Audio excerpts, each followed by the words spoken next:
Biomechanics is the study of biological systems from the mechanical aspects of living organisms. Our group has chosen to analyze the biomechanical concepts associated with motions within running approach vertical jump.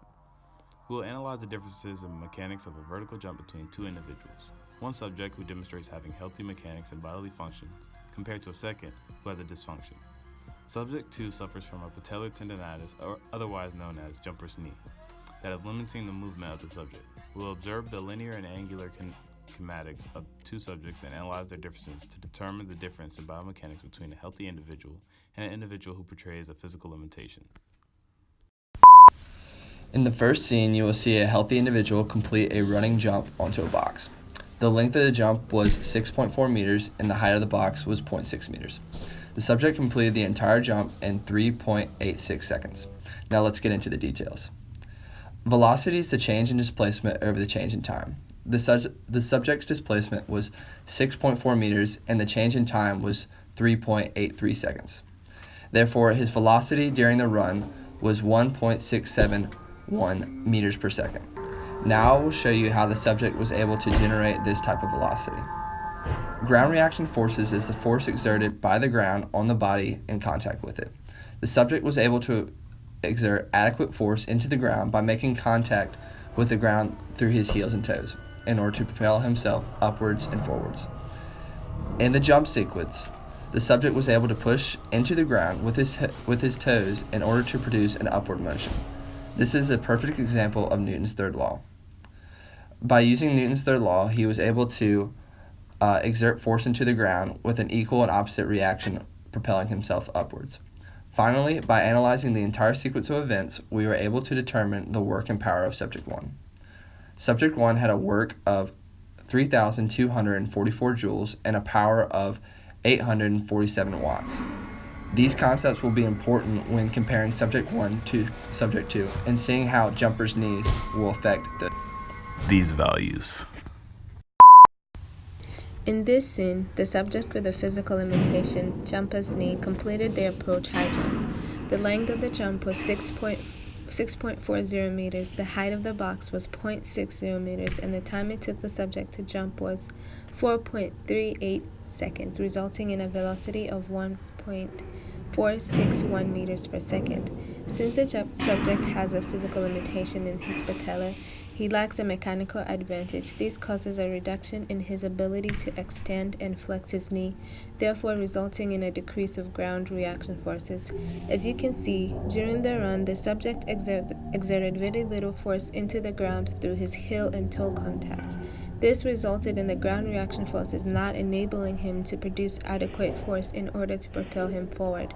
This can easily be seen during the jump portion of the run, as the subject is barely able to generate enough force into the ground to be able to propel himself on top of the box.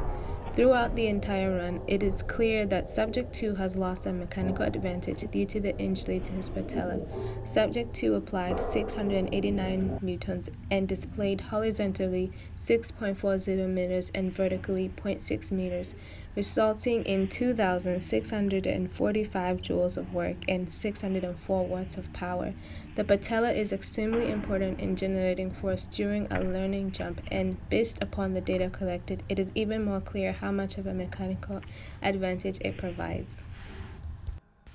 With Subject 1 exerting a work of 3,244 joules and a power of 847 watts, and Subject 2 also exerting a work of 2,645 joules and a power of 604 watts, we can see that there is a significant difference between the two.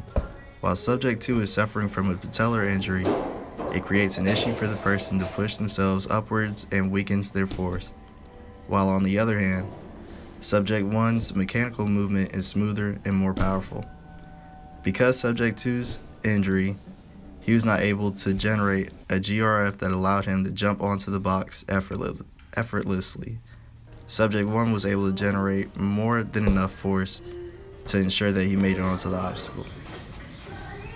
To conclude, our first healthy subject demonstrated producing more power, work, and a faster velocity than Subject 2, who had a physical limitation.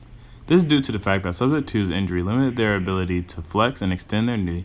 They were unable to produce as much force compared to Subject 1.